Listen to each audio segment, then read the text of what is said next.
धन्य ऐकतो मराठी, लाभले आम्हास भाग्य बोलतो मराठी, जाहलो खरेच धन्य ऐकतो मराठी. नमस्कार, मी श्रावण गोरे. आज 27 फेब्रुवारी म्हणजेच मराठी राजभाषा दिन.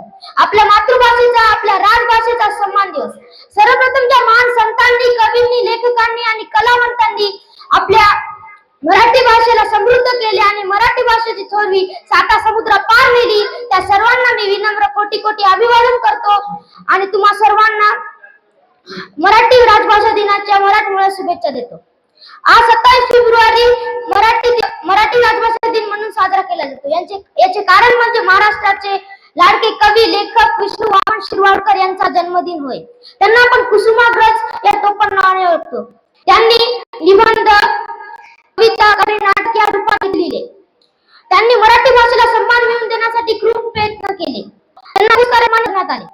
मराठीचा गंध वेगळा, मराठीचा रंग वेगळा, मराठीचा गंध वेगळा, मराठीचा रंग वेगळा, मराठीचा ढंग वेगळा, मराठीचा संग वेगळा, मराठीचा ढंग वेगळा, मराठीचा संग वेगळा. मित्रांनो, मराठी भाषेला एक समृद्ध वैभवशाली परंपरा आहे. मराठी भाषा ही अनेक संतांनी सजवली, जन माणसात रुजवली आणि छत्रपती शिवरायांनी तर मराठीला राजाश्रय सुद्धा दिला. मित्रांनो, आजच्या सोशल मीडियाच्या काळात आपल्या भाषेचा वापर दमदारपणे झाला पाहिजे. मराठी ही आपली मातृभाषा आहे, तिचा अभिमान पाहिजे.